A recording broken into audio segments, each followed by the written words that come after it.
Reily. I'm an editor at Variety. Thank you so much for coming to this premiere.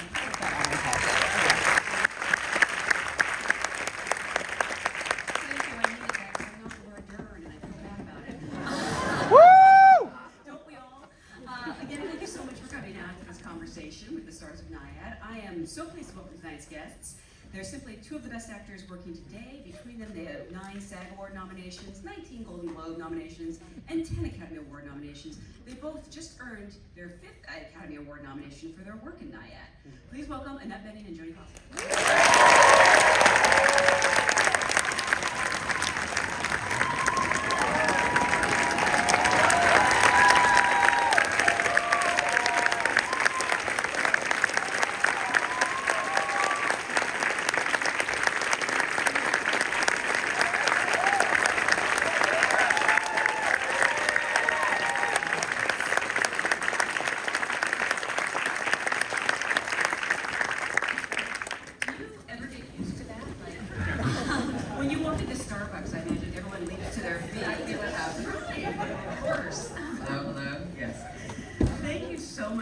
Congratulations again on a fantastic movie. As I mentioned, there are 10 Oscar nominations sitting on the stage. Sorry, I'm not pulling my weight there. But I actually want to go back to the beginning and ask, what was your first job as an actor? The first time you either got paid for it or you considered yourself, a professional? Well, Jodie's story is going to be much better than mine. Okay, yeah. But I will just want to say thank you, Janelle. No, of course. Because Laura Dern was going to be here with us tonight, but she wasn't able to come. Yeah. So you showed up, and we really appreciate that. So I it's really kind of you. Thank you. Of Really course. appreciate it. Okay, so now over to Jodie. My first job was the commercial for Coppertone when I was 3. I have a vague memory of them trying to put me in a 2-piece bikini, and I'd never worn 2 pieces before, so yeah, because I was kind of upset about it. And I also remember the other little boy who played my brother fell overboard. It was like a houseboat on a river or a lake or something in Northern California. So those were my memories. Wow, I can't believe I can't remember what I had for lunch today. Yeah, that's your coincidence. For you? Well, I guess it was, there was a parenting program. Oh, somebody's phone's going on because there's like a flash flood. Yeah, I got that. Sorry, is everything okay? Anyway, so there was a television show that was made in San Diego by the public television station about parenting. There was a parenting, this is really boring. It was a parenting like a program for parents. It was called PET, Parent Effectiveness Training. And so they made a television show about it, so we were like examples of families, and I was the teenage daughter, and I got $400 for it, I remember. Wow. Because I saved the check. You never cashed it? Wait a minute. How is that? Maybe I got it back. Or maybe you made a copy? Oh, that's right, you got checks back. Back in the old days. Yeah, it was like or something. Yeah. Oh, that's So I did get $400, so I do remember that. But that was like a lot of money. Wow. Amazing. No, that's fantastic. Again, congratulations on your beautiful performances, and it is inspiring to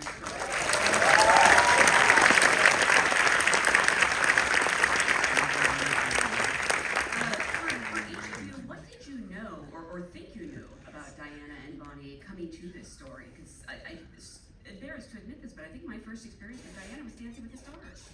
Oh, wow. She would like that. She would appreciate that. Well, I met Bonnie and Diana at, well, first I met Diana at NPR. I was doing research for The Brave One, and I heard her voice come over the loudspeaker. She was in the room next to us, and then after whatever it was that I was doing, I got to meet with her, and she was extraordinary. She was filling in for somebody, and it was something like a scientist or something that she was interviewing, and she knew everything about some arcane kind of scientific thing.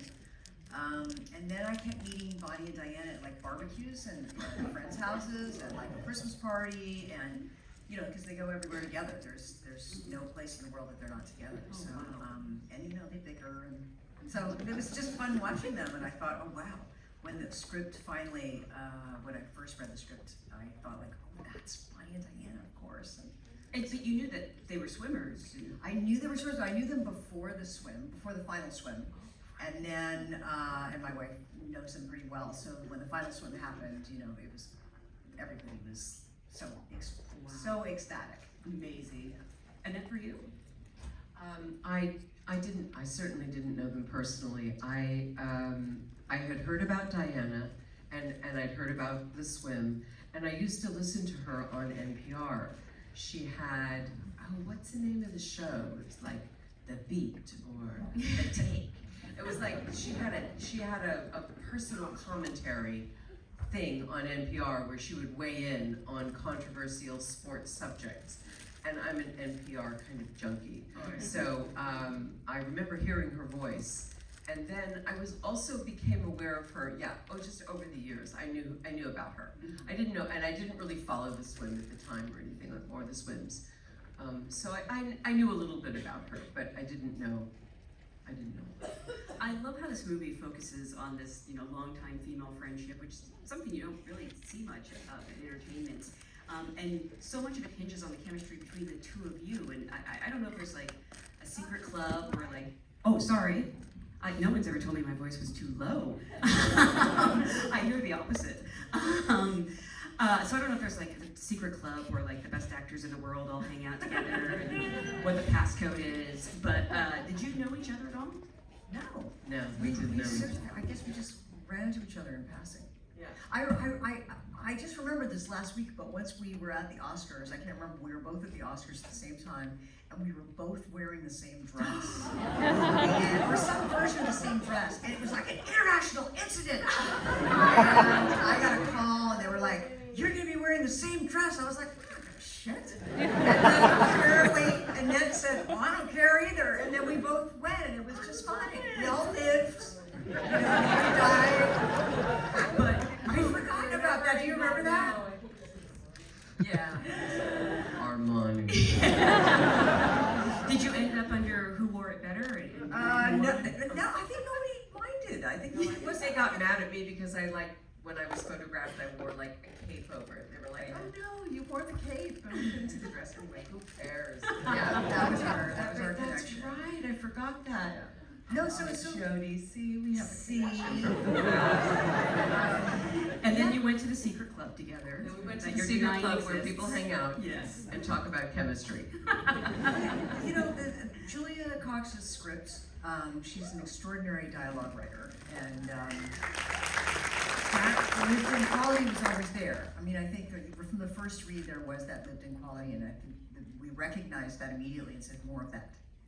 I mean, you both have pretty amazing track records with the projects you pick. So I'm sort of curious, what is it that has to speak to you for you to sign on to something? Is it the script first? Is it the other actors? Or probably changes from project to project?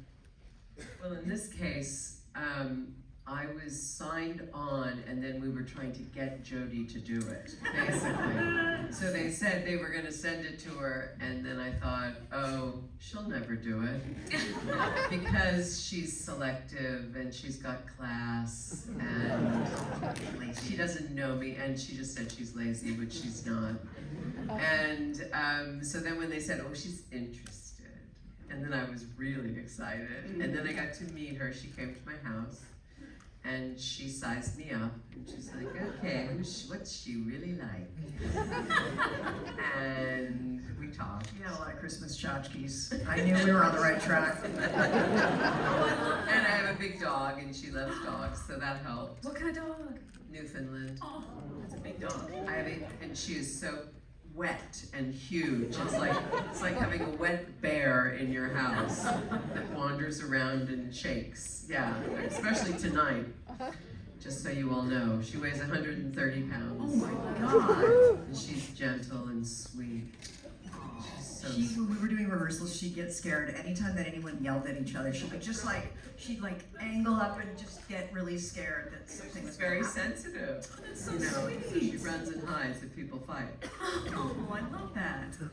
So we just, and also, we spent a lot of time with Bonnie and Diana, which was really fun, because we spent time with them separately, and then the four of us would get together, and then after the four of us would get together, then Jodie and I would get together and say, oh yeah, did you see she did that and then she did that? Did you notice when she said blah, blah, blah, and after she said yeah, blah, blah.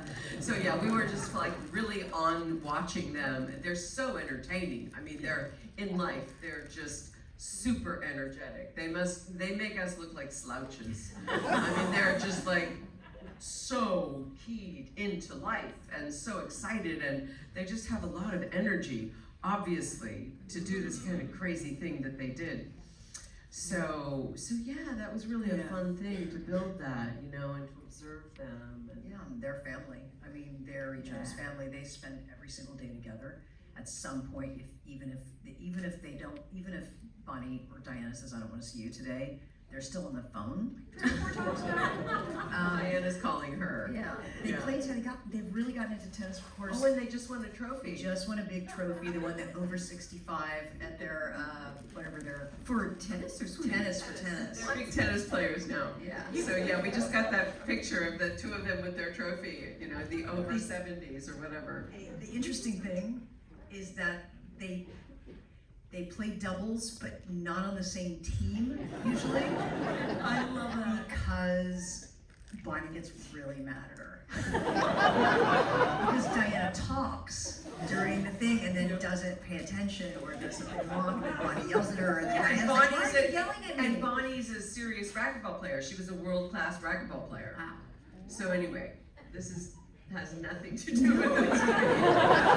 But this is a serious cinema crowd. And we're talking about racquetball. Well, I've had the opportunity to meet both of them, and what you're describing is exactly from moment one you see it. And also I know that they have both said that watching your performances, they became aware of things that they didn't know they did. As I remember Bonnie specifically was like, I didn't know I used my hands so much. Yeah.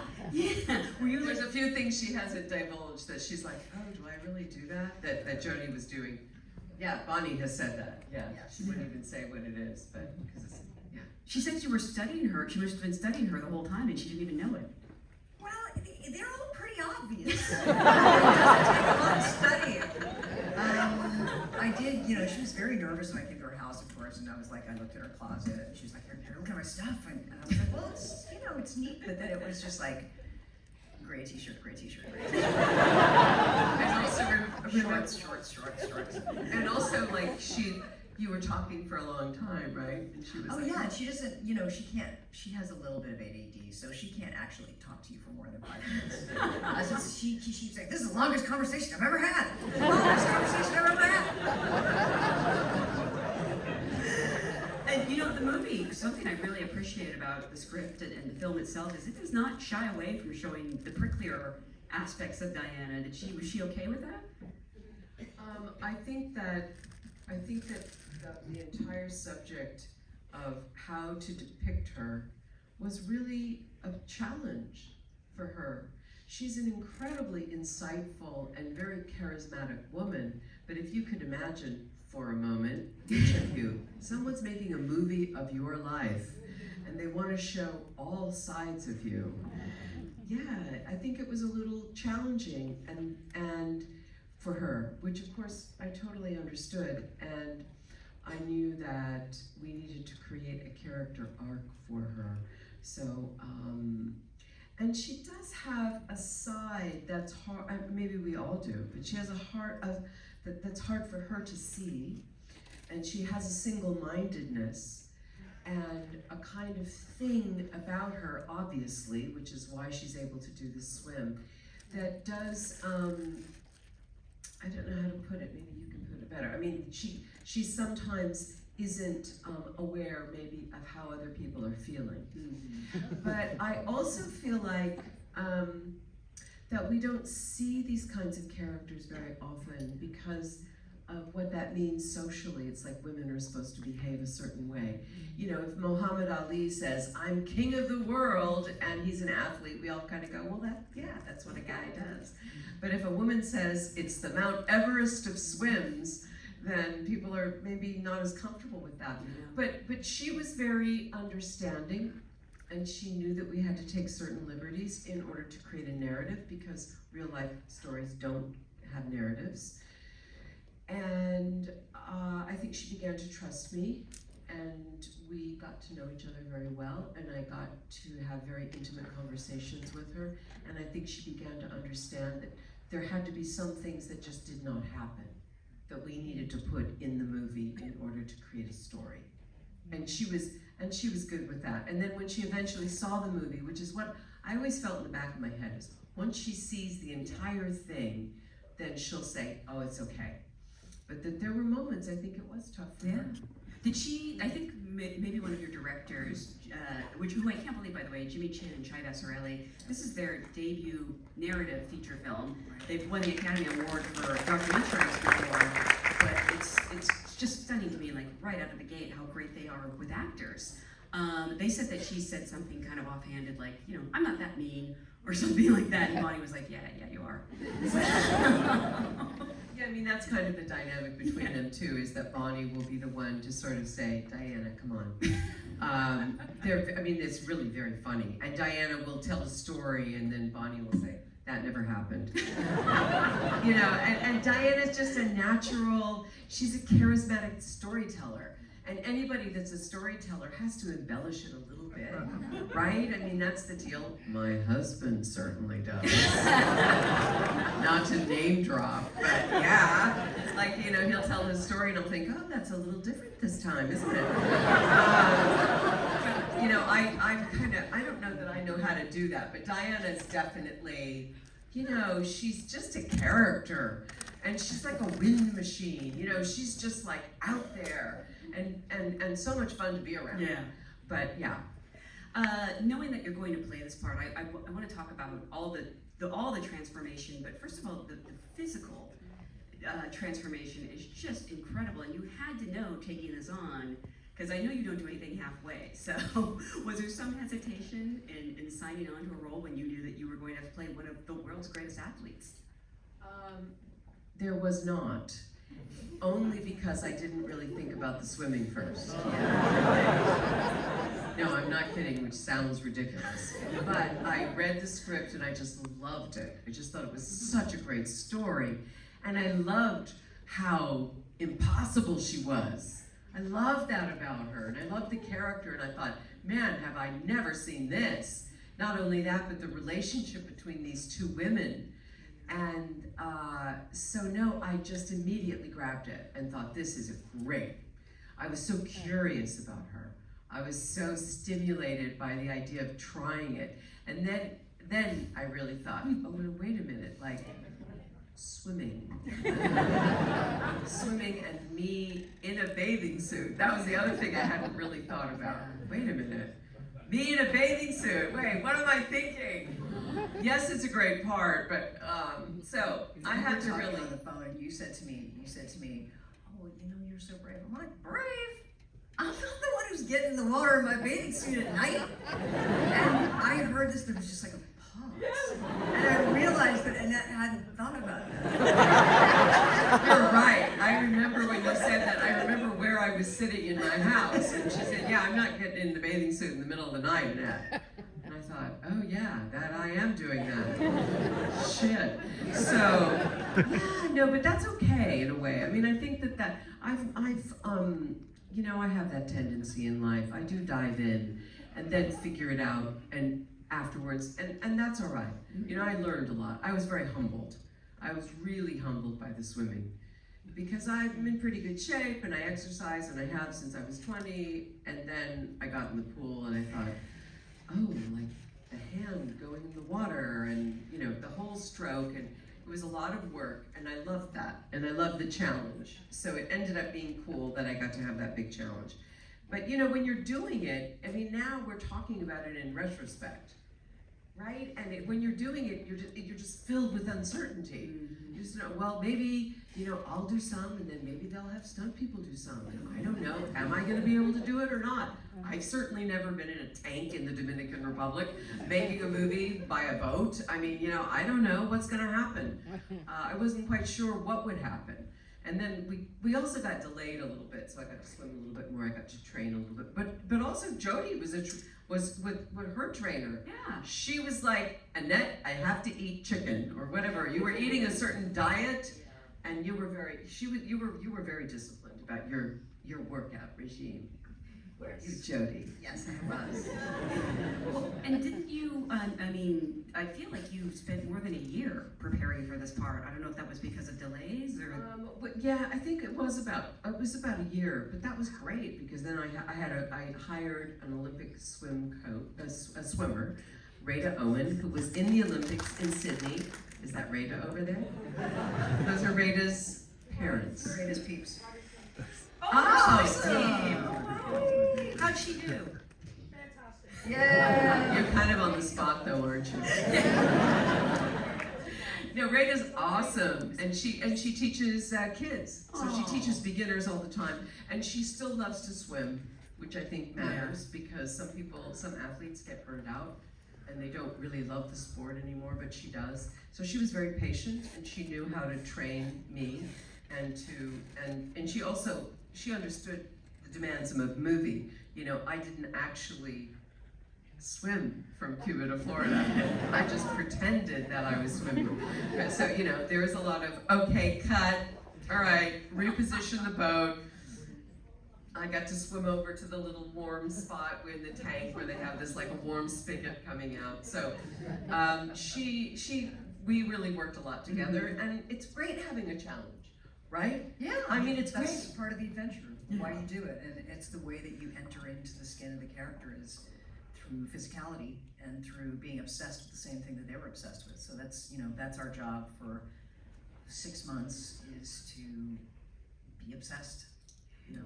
Getting to meet your real life counterparts, I'm curious, was there anything or maybe just something you picked up in your research that it didn't make its way overtly into the film, but really like informed your performance? There was like something specific that you sort of felt was the key to them. Well, I know for sure there's like a look in Diana's eye, and I don't know that I have that look in my eye, but I know it was very important to me. And I still see it all the time in her. There's a kind of thing behind her eye, even as she's, you know, she speaks in public all the time. She's a motivational speaker. She did TED Talks. She's a ham. But there's also something very soft in her and something very soulful and open and you know, she's been through a lot. And we touch on it in the movie, and we didn't want to overdo it. But as someone who grew to love her and that I'm on her side, I'm her advocate, that I have to say I really thought a lot about was her inside, the things that happened to her when she was a kid. She wrote a beautiful book, by the way, that is great, and the movie's based on it, but if you like this kind of thing, she writes beautifully about being in the water and about the soulful sort of spiritual part of this whole thing for her, which she's very eloquent about. Yeah. I mean, I really love the dynamic and am continually fascinated by how people's lives are influenced by these dynamics, whether it's with their parents or with their family members or with their partnership. And there's something about women of a certain age, maybe a generation just slightly before mine, who had to choose, you know, a sort of pre-feminist era where they had to choose between the life that they wanted and being accepted. And so their family became their friends because their birth families couldn't accept them as they were. And that's a real thing.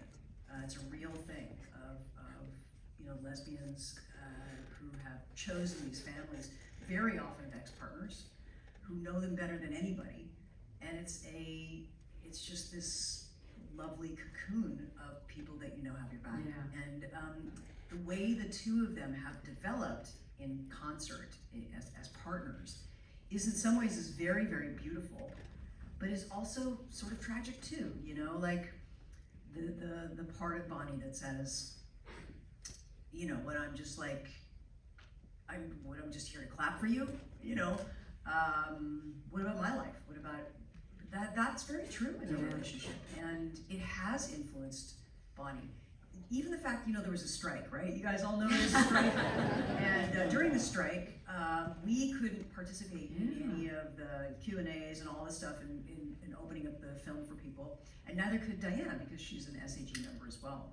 So Bonnie had to go out with the producers and with the directors, and she had to go all over the world and talk. She does not talk. So she usually lets Diana talk and then just harumphs over on the side and is like, hey, whatever, come on, let's go. You know, and for the first time, she had to be front and center, and that was terrifying to her. It was uncomfortable in the beginning, and then she realized there was a whole new side of her that is just a muscle that she hadn't used because she had Diana. It's kind of like not learning how to use the remote when you're married. Because he's gonna do it, you know, and then suddenly getting divorced and realizing you don't know how to use it. Wow. And so, and I think that's true for both of them, that there's a kind of, you know, codependence, normal codependence, but that's quite beautiful, but that is also sort of handicapping for both of them. I had, because I saw Bonnie quite a bit when actors were allowed to speak, and I had no idea that she was at all hesitant. She was fantastic. Wasn't she great? She got really into it, and she Yeah. started to fall in love with it, and she was like, yeah, I had my own car in London. And I got to go wherever I wanted to go, and yeah, she did. She got really into it. She had her one-liners. Yeah, she had a couple No, of she was one-liners. great. I never would have known. That's amazing. She may have found a second career then. There you go. Yeah. Well, it's not fair. She gets to be good at tennis and swimming and now performing. No. We have to draw the line somewhere. I am curious because we were talking about your directors, and you've both worked with so many amazing directors over the years. You are an amazing director. What is it you hope for from a director when you show up to set? You know, it's interesting how important organization is, especially, Jodie's howling, especially when you're making a movie on the water, because everything takes 3 times as long. So preparation and scheduling, and I know that there's some place where Kazan, the great director, was talking about scheduling, and I think a lot of the great movie directors are really into that, because they sort of have to be. Especially if you're going to make an expensive movie. I mean, inexpensive as well. You have to be very. So there's so many machines involved, and I'm sure there's a lot of professionals here. There's so many machines that you have to plan. So you have to do all this planning, and then hopefully capture something that's totally surprising when you say action. So it's preparation. There's so much to preparation and knowing how to prepare, and knowing how to prepare actors as well. I mean, sometimes we did have quite a bit of time together. We worked on the script a lot, all of us together. We talked a lot about the structure and changed things and worked with it. Yeah, I mean, everything's important. Yeah. The director makes every choice, and it's their vision, and it's their signature, and the film is a product of the things that they recognize as them, you know, so it's a piece of them. So when you get into bed with the director, it's like, you better know who they are, because there's, I hope that you're on the same page. It's their medium. It's there, yeah. And there's really only so much we can do. You know, we show up as the characters, and we hopefully, you know, we have ideas or advice or whatever, but ultimately it's their show. So that's always hard. I think that a great director is like a great parent. They have 2 things. One is they say the train is leaving the station at 8 and it will arrive at 9:30. And then they say, as the train is moving, yeah, wow, look how cool it is that you're doing that on your own. So it's kind of a combination of being sort of, I don't want to say rigid, but I think having an idea of where things are headed and where they're going. So a big picture idea, but then this sort of cheerleader positive love that a parent has. So it's sort of like both things. Yeah. I'm curious because you have both played so many iconic roles. I can't even begin to start listing them. When people see you, you know, at Starbucks, when you walk into Starbucks and they all cheer, what is it that they most want to talk about? Is there a particular film or a project that comes up the most? I always get the fava beans and the Chianti. Not a bad one. For you? Yeah, it depends. It depends. I've had all kinds of different moments. I'm thinking about when I went to Cuba and I was in the airport and a guy, this was quite a few years ago, and I just made Kids Are All Right. and a guy came up to me in the airport and he said, you know, we saw that movie and I think they have to get it on their satellite. It's not easy to get there, right? And also there's a lot of homophobia, if I may say, in Cuba. So he was talking about how in his community they had all watched it and how much it meant to them. That was just this funny moment I'm remembering. So Kids Are All Right and American President and actually recently Nyad. I love that. I was just on a plane and a lady was like, love Nyad. I was inspired. And I talked to a guy who said to me, yeah, you know, my wife made me watch it. And then I was like, I need to get back on my exercise. He was like, you did a good job. So that was cool. Before we go, and I'm so sorry we're out of time because Jodie was just about to tell us how True Detective ends this season. Just missed it. I actually cheated, I know. And it's so good, you guys. I do want to ask if everyone could stay seated because they actually have to be somewhere. But I want to thank you for being a great audience and thank you so much. I hope you wear the same dress to the Oscars this year. Yeah, me too. Good idea. Funny. Do it. Let's do it. Thank you so much for Thank being you here. very much.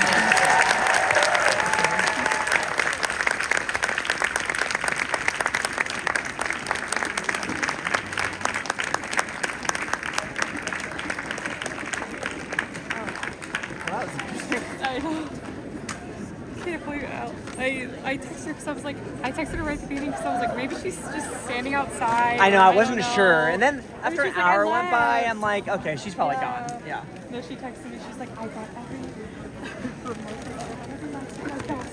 Oh my gosh. So, it's so weird too.